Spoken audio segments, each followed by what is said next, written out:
Hello guys, welcome to my YouTube channel management minds. आज हम लोग फाइनेंशियल अकाउंटिंग की यूनिट नंबर 1 का पार्ट 2 कंप्लीट करेंगे, जिसमें हम टॉपिक्स कवर करेंगे qualitative aspects of accounting, accounting standards, accounting concept of income and expenditure, accounting process and accounting equation, contingent assets, contingent liability और फिक्टिशियस एसेट्स। इससे पहले वाले पार्ट में हमने अकाउंटिंग फाइनेंशियल अकाउंटिंग क्या होता है, उसकी कैरेक्टरिस्टिक्स और प्रिंसिपल्स कवर करे थे। तो अगर आपको वो पार्ट चाहिए तो आप मेरे चैनल पर जाकर सर्च कर सकते हैं। चलिए शुरू करते हैं। Qualitative aspects or characteristics of financial accounting. Qualitative aspects of financial accounting are the qualities or features that make accounting information useful, reliable, and understandable for users. These characteristics ensure that financial statements help users make informed economic decisions. Qualitative और quantitative दो terms होती है financial accounting में। Quantitative मतलब जो number की form में होता है, और क्वालिटेटिव मतलब जो उसकी क्वालिटीज बताए, फीचर्स बताए। सो फाइनेंशियल अकाउंटिंग में दोनों ही कैरेक्टरिस्टिक्स होते हैं, क्वांटिटेटिव भी होती है और क्वालिटेटिव भी होती है। तो यहाँ पे हम क्वालिटेटिव कैरेक्टरिस्टिक्स देखेंगे। Qualitative aspects of financial accounting are the characteristics that improve the quality and usefulness of accounting information. Qualitative aspects वो होते हैं फाइनेंशियल अकाउंटिंग के जो इंफॉर्मेशन की क्वालिटी को और यूजफुलनेस को improve करें। First is relevance. Accounting information should be relevant, that is, it should help users make present and future business decisions. जो हमारी अकाउंटिंग इन्फॉर्मेशन होती है वो रिलेवेंस होनी चाहिए, रिलेवेंट होनी चाहिए, मतलब काम की होनी चाहिए। इररिलेवेंट कुछ भी नहीं होना चाहिए, अननेसेसरी कुछ भी नहीं होना चाहिए जो यूजर्स की काम ना है। Example, a company's current year profit helps investor decide whether to invest in the company और नॉट। मतलब एक कंपनी की करंट ईयर प्रॉफिट कि कंपनी ने कितना प्रॉफिट अर्न करा है, एक इन्वेस्टर को हेल्प करता है डिसाइड करने में कि उसको कंपनी में कितना इन्वेस्ट करना है और कितना नहीं इन्वेस्ट करना है। Next is reliability, faithful representation. Accounting information should be accurate, complete, and free from bias. It should faithfully represent the actual financial position of the business. मतलब वो ट्रूथफुल होनी चाहिए, जो भी इंफॉर्मेशन हम प्रोवाइड कर रहे हैं अकाउंटिंग की, वो सच होनी चाहिए, कुछ भी बायसनेस या कुछ भी झूठ नहीं होना चाहिए। Example, sales should be recorded based on actual invoices and bills, not on estimation. कुछ भी तुक्केबाजी नहीं होनी चाहिए, जो एक्चुअल फैक्ट्स, फिगर्स और बिल्स हमारे पास प्रेजेंट है उन सब पे बेस्ड होनी चाहिए। Next is understandability. Financial statements should be simple, clear and easy to understand for users who have basic accounting knowledge. मतलब जिन लोगों के पास बेसिक अकाउंटिंग की नॉलेज है, वो लोग उस इंफॉर्मेशन को समझ सके, इतनी अंडरस्टैंडेबल फॉर्म में होनी चाहिए। Example, financial report should avoid unnecessary technical language and use proper headings. मतलब कुछ भी अननेसेसरी ऐसी लैंग्वेज नहीं डालनी चाहिए हमने अपनी अकाउंटिंग इन्फॉर्मेशन में जो यूजर को समझ में ही ना आए। Next is comparability. Users should be able to compare the financial performance of the business. जो यूजर्स हैं, यूजर्स कौन होते हैं, हमने पिछली वीडियो में कवर करा था, इन्वेस्टर्स, हमारे क्रेडिटर्स या फिर सप्लायर्स, बैंक।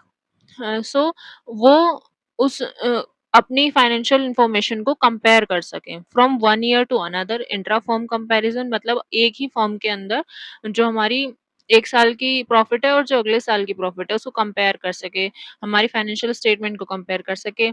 और with other businesses, inter firm comparison मतलब एक फर्म का दूसरे फर्म से कंपैरिजन कर सके। Next is consistency. The same accounting method and policy should be followed every year unless there is a valid reason for change.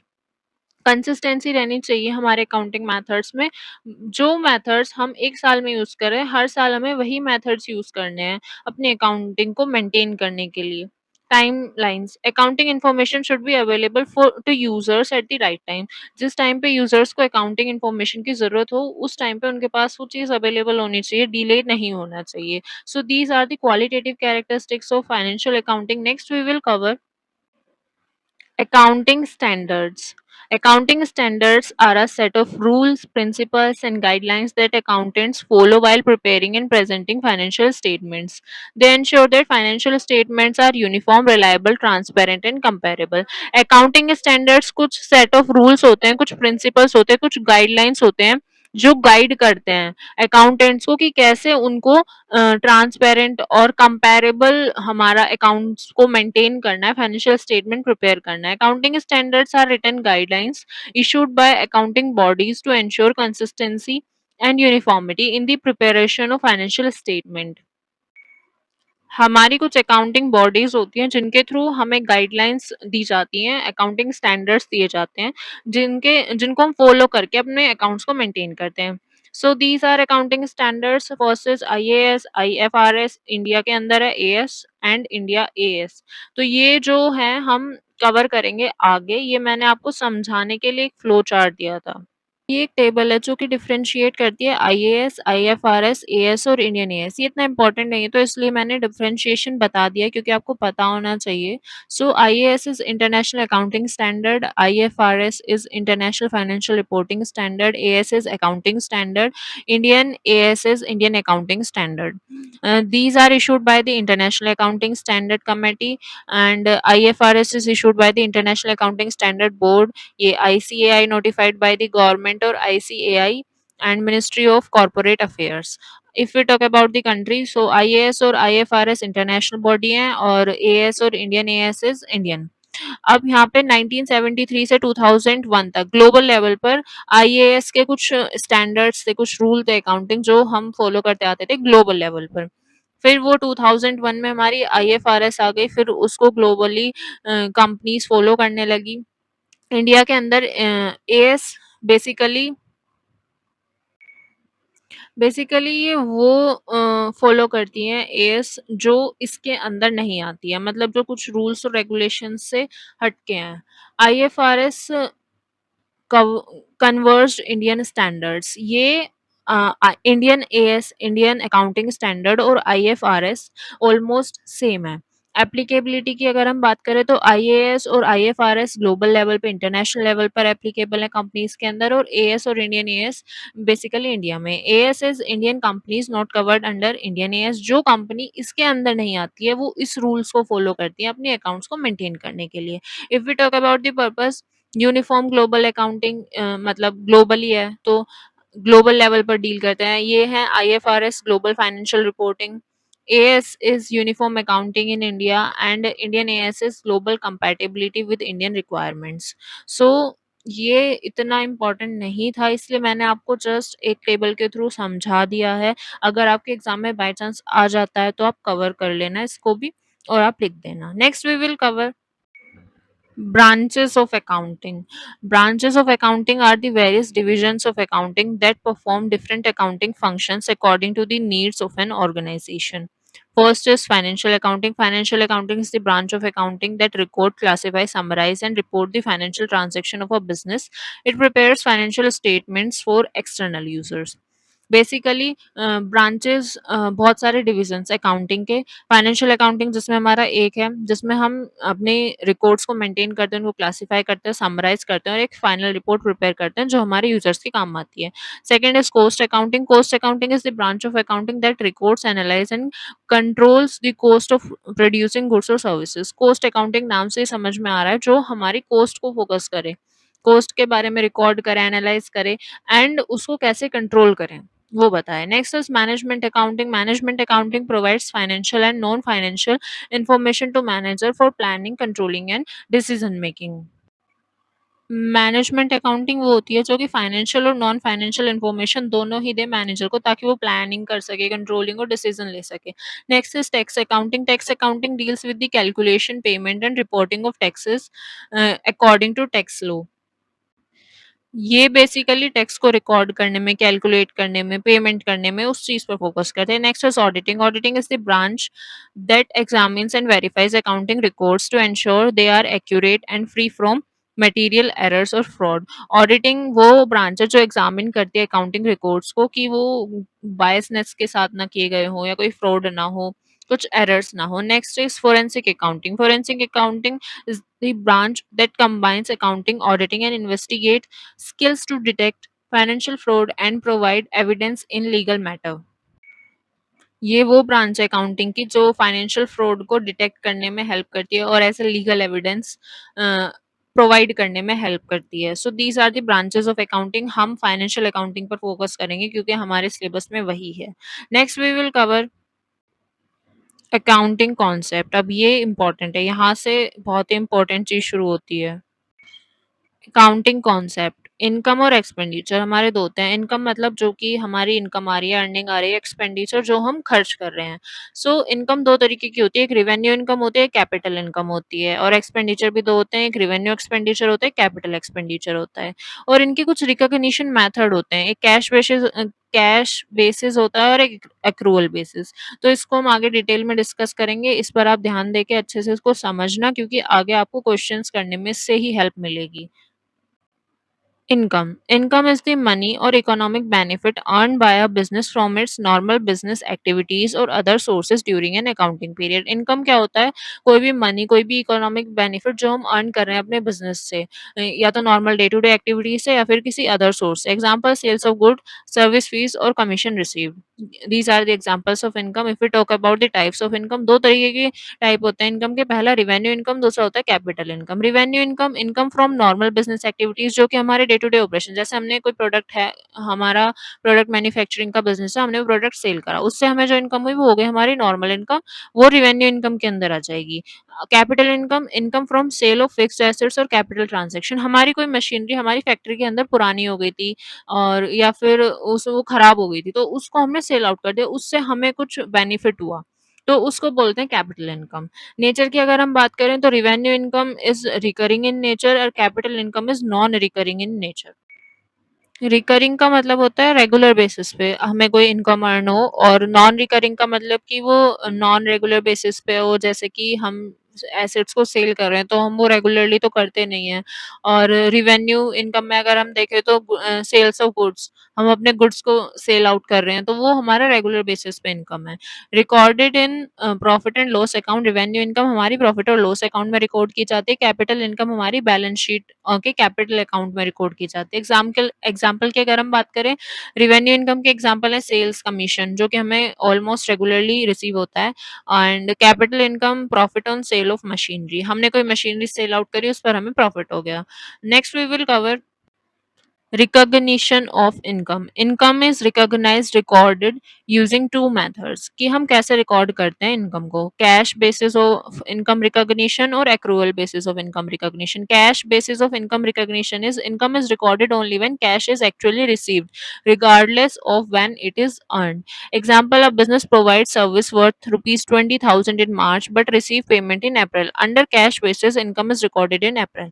मतलब cash basis का मतलब होता है हमारी ट्रांजैक्शन कब हो रही है, हमें उससे मैटर नहीं, जब हमें उस चीज का एक्चुअल अमाउंट रिसीव हो जाए। हमने कोई गुड्स सेल करा 20,000 का, हमने सेल करा मार्च में, हमें पैसे मिल रहे हैं अप्रैल में, मई में, जून में या जब भी मिल रहे हैं, तो हम तब रिकॉर्ड करेंगे उसको जब हमें वो पैसा मिल जाएगा, इर्रिस्पेक्टिव ऑफ हमने कब सेल किया था। ये सुटेबल रहता है स्मॉल बिजनेस के लिए। Next is accrual basis of income recognition. Income is recorded when it is earned whether cash is received और नॉट। एक्रूअल बेसिस वो होती है कि जिस दिन हमने ट्रांजैक्शन करी है, जिस दिन हमने सेल्स की है या जिस दिन हमने कोई चीज परचेज करी है, उसी दिन हम उसको अपने बुक्स ऑफ अकाउंट में रिकॉर्ड करेंगे, हमें चाहे हमने कैश दिया है या फिर लिया है, नहीं लिया है, वो मैटर नहीं करता। Example, service worth rupees 20,000 are provided in March and payment is received in April. हमने कोई सर्विस प्रोवाइड करी 20,000 की मार्च में, लेकिन हमें पेमेंट मिली अप्रैल में। Under accrual basis income is recorded in March. तो एक्रूअल बेसिस कॉन्सेप्ट के अंडर में हम उसको मार्च में ही रिकॉर्ड करेंगे क्योंकि हमने सर्विस मार्च में प्रोवाइड करी थी। This method is suitable for medium and large business. अब देखो, कैश बेसिस हम स्मॉल बिजनेस में इसलिए सुटेबल रहता है क्योंकि स्मॉल बिजनेस से जब हमारा पैसा आ रहा है तब हम रिकॉर्ड कर रहे हैं, ठीक है चलेगा। लेकिन एक्रूअल बेसिस बड़े और मीडियम साइज के बिजनेस में हमारा कुछ चीजें उधार पर भी चलती हैं, तो वहां पर हम ऐसा हो सकता है कि कुछ चीज हमारी लॉस में चली जाए और हम उसको भूल जाएं। ऑब्वियसली लार्ज बिजनेस है, बड़ा बिजनेस है, तो इतनी सारी चीजें होती है रिकॉर्ड करने के लिए, कुछ चीजें मिस आउट हो जाती है जिससे हमारे लॉस हम लिख नहीं पाते अपने बुक्स ऑफ अकाउंट्स में। तो इसीलिए हम बड़े बिजनेस में एक्रूअल बेसिस को ज्यादातर फॉलो करते हैं। जिस दिन हमारी ट्रांजेक्शन हो रही है उसी दिन रिकॉर्ड कर लो, पैसे मिले ना मिले बाद में मिले, वो बाद की बाद में देखी जाएगी। तो ये होते हैं कैश बेसिस और accrual basis of income recognition. Next we will cover expenditure. Expenditure means the amount spent by a business for purchasing assets, paying expenses और carrying out business operations. Expenditure मतलब कोई भी अमाउंट हम spend कर रहे हैं, हम खर्चा कर रहे हैं, कोई भी हमने एसेट खरीद लिया या फिर हमने अपने जो एम्प्लॉयज काम कर रहे हैं उनको सैलरी दे दी, या फिर कोई भी बिजनेस ऑपरेशन के लिए जो हम खर्चा करें। Example, salary paid, rent paid, purchase of machinery. Types of expenditure दो तरीके के होते हैं, revenue expenditure, capital expenditure. Revenue expenditure day to day expenses, कोई भी डे टू डे एक्सपेंस कर रहे हैं हम, जैसे कि हमने रॉ मटेरियल खरीद लिया या फिर हम इलेक्ट्रिसिटी परचेज कर रहे हैं, वो हमारा डे टू डे एक्सपेंडिचर में आएगा। और capital expenditure purchase of fix assets, हमने कोई मशीनरी खरीदी या फिर हमने अपने बिजनेस के सेल्स बढ़ाने के लिए कोई स्टोर खरीद लिया, रिटेल स्टोर या कोई वेयर हाउस खरीद लिया। बेनिफिट की अगर हम बात करें, रेवेन्यू एक्सपेंडिचर शॉर्ट टर्म के लिए बेनिफिशियल होता है और कैपिटल एक्सपेंडिचर लॉन्ग टर्म में बेनिफिट देता है। जैसे कि हमने फिक्स एसेट्स खरीद लिया, कोई मशीनरी खरीद ली, तो वो हमें लॉन्ग टर्म में बेनिफिट देगी। नेचर की अगर हम बात करें, revenue expenditure recurring in nature, regular basis पे होते हैं। और कैपिटल एक्सपेंडिचर कभी-कभी वाले जो एक्सपेंसेस होते हैं हमारे, recorded in profit and loss account. Revenue expenditure profit and loss account में आते हैं, कैपिटल एक्सपेंडिचर बैलेंस शीट में आते हैं। एग्जांपल की अगर हम बात करें, रेवेन्यू एक्सपेंडिचर का salary and rent, and capital expenditure का machinery and building. Next we will cover recognition of expenditure. Expenditure is recognized using two methods. Expenditure भी दो मेथड्स के अकॉर्डिंग रिकॉर्ड होता है, कैश बेसिस और accrual basis. Cash basis expenses are recorded only when cash is paid, मतलब जब हम लोग कैश को पे कर दें तब हम रिकॉर्ड करेंगे। और एक्रूअल बेसिस पे expenses are recorded when they are incurred even if payment is made letter.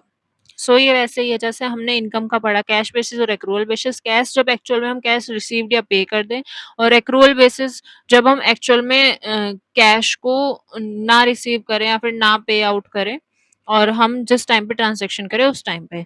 Income के टाइम पे हमारा जब हमें रिसीव हो, इनकम हम लेते हैं ऑब्वियसली, और एक्सपेंस के टाइम में पेमेंट का आता है। तो कैश बेसिस एक्रूअल बेसिस में आप कंफ्यूज मत होना। कैश बेसिस इनकम के टाइम पे जब हम लोगों को पेमेंट रिसीव हो तब रिकॉर्ड करेंगे, और एक्सपेंडिचर के टाइम पे जब हम लोग एक्चुअल में पेमेंट कर दें। ठीक है। रिकॉग्निशन के रूल की अगर हम बात करें, कैश बेसिस कैश कम्स और गोज रिकॉर्डेड। ठीक है। एक्रूअल बेसिस इनकम अर्न्ड और expense incurred recorded even if cash is received और पेड लेटर। ठीक है। रिकॉग्निशन रूल सिंपल है, कैश बेसिस जब हमारे पास एक्चुअल में कैश आ जाए या चला जाए, और एक्रूअल में जब हमारी इनकर्ड हो जाए जो भी ट्रांजेक्शन है। Next we will cover accounting process. अब ये important है। The accounting process is the step-by-step procedure of recording business transaction and preparing financial statements to determine the financial performance and financial position of a business. Accounting process क्या होता है? Step by step process होता है transaction को record करने का, उनको financial statement को prepare करने का। Step 1 is identification of transaction. The first step is to identify transaction that have a financial effect on the business. पहले ट्रांजैक्शन कौन सी हम रिकॉर्ड कर सकते हैं, कौन सी नहीं, क्योंकि हम मॉनेटरी टर्म वाले ट्रांजैक्शन को ज्यादातर रिकॉर्ड करते हैं। तो पहले ट्रांजैक्शन आइडेंटिफाई करो। Example, purchase of goods, sales of goods etcetera. Recording, next is recording और journalising. After identification, transactions are recorded in the journal in chronological order using the double entry system. हमने identify कर लिया, फिर हम record करेंगे। हमने कोई furniture को परचेज किया, परचेज्ड फर्नीचर फॉर कैश ₹20,000, हमने 20,000 का फर्नीचर परचेज कर लिया। तो ये उसकी जर्नल एंट्री है, जो कि हम आगे देखेंगे कि हम कैसे जर्नल एंट्री करते हैं। यहाँ पे हम लोग डेट डालते हैं, ये हमारा फॉर्मेट होता है जिसमें इधर डेट का कॉलम आता है, then particulars, then debit, then credit. Double entry system पे चलता है, इसलिए डेबिट भी होता है अमाउंट और क्रेडिट भी होता है। Furniture account debit to cash account credit. Next is classification or posting to ledger. Journal entries are transferred to their respective ledger account. The ledger groups transactions of the same account together. हमने journal record कर लिया, फिर हम ledger account करेंगे। Journal में क्या करते हैं हम लोग, उसी फॉर्मेट में जो भी मैंने दिखाया था, उसी फॉर्मेट में हम सारे ट्रांजैक्शंस को रिकॉर्ड कर लेते हैं। परचेज हुई, सेल्स हुई, या फिर कोई उधारी में सामान हमने खरीदा, वो सारे हम वहाँ रिकॉर्ड कर लेंगे। फिर हम उसको लेजर पोस्टिंग करेंगे। लेजर पोस्टिंग में हम लोग अलग-अलग अकाउंट्स मेंटेन करते हैं, हर एक पर्टिकुलर बंदे का, हर एक पर्टिकुलर ट्रांजैक्शन का।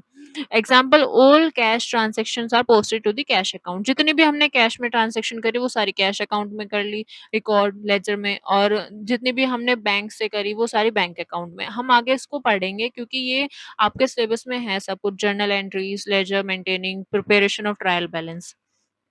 Next is preparation of trial balance. A trial balance is prepared to check the arithmetic accuracy of ledger accounts. If the total debit equals to the total credit, the books are considered arithmetically correct. हम trial balance maintain करते हैं जिसमें हम अपनी सारी transactions को record करते हैं और हम जितनी भी हमने लेजर में करी थी जितना भी हमारा अमाउंट उसमें बचता है वो सब। और हम देखते हैं कि हमारी डेबिट और क्रेडिट साइड इक्वल होनी चाहिए, अगर इक्वल है तो वो करेक्ट है, अगर इक्वल नहीं है तो वो गलत है। Next is preparation of adjusting entries. Certain adjustments are made at the end of the accounting period to record accrued income or depreciation. Example, ये हमारी कुछ एडजस्टमेंट्स हैं जो कि ट्रायल बैलेंस के बाद की जाती हैं।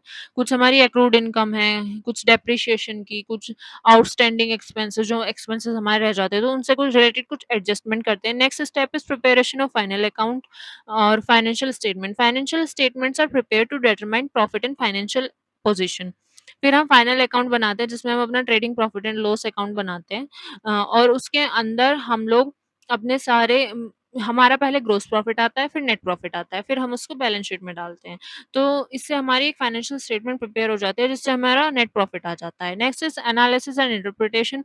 Financial statements are analysed to understand the business performance. फिर हम उसको एनालाइज़ करेंगे, अपनी फाइनेंशियल स्टेटमेंट जो आ जाएगी। Next is communication of information. The accounting information is communicated to users through financial report. Users कौन होते हैं? हमारे owner, investor, banks and creditors. फिर हम उस इन्फॉर्मेशन को जो भी हमने सब प्रिपेयर करा है हमारी अकाउंट्स में, जितना भी हमारा फाइनेंशियल स्टेटमेंट प्रिपेयर हुआ है उसको कम्युनिकेट करेंगे अपने कंपनी के ओनर के साथ, इन्वेस्टर्स के साथ, बैंक के साथ, क्रेडिटर्स के साथ। So these are the steps of accounting process. I know थोड़ा सा बोरिंग है बट आपको कवर करना पड़ेगा क्योंकि आपके सिलेबस में अगर आप ध्यान से समझेंगे तो आपको ज़रूर समझ में आएगा। Next we will cover accounting equation. The accounting equation is the foundation of the double entry system of accounting. It shows the relationship between a business assets, liabilities, and capital owner's equity. The accounting equation is a mathematical expression that shows that the total assets of a business are always equal to the sum of its liabilities and owner's capital. Accounting equation एक equation है जिसमें ये दिखाते हैं कि assets जो है वो हमारे equal है capital और liability total amount के। मतलब assets is equals to capital plus liability. Example, owner starts a business, the owner invests rupees 1 lakh in cash.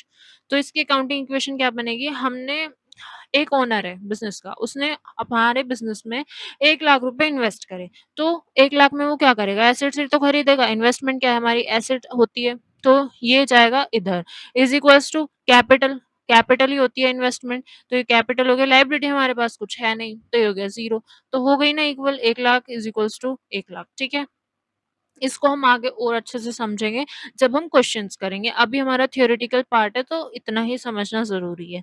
Next we will cover contingent asset. A contingent asset is a possible asset that may arise in the future depending on the occurrence or non-occurrence of an uncertain event. It is not recognized, recorded in the financial statements until the realization of income is virtually certain.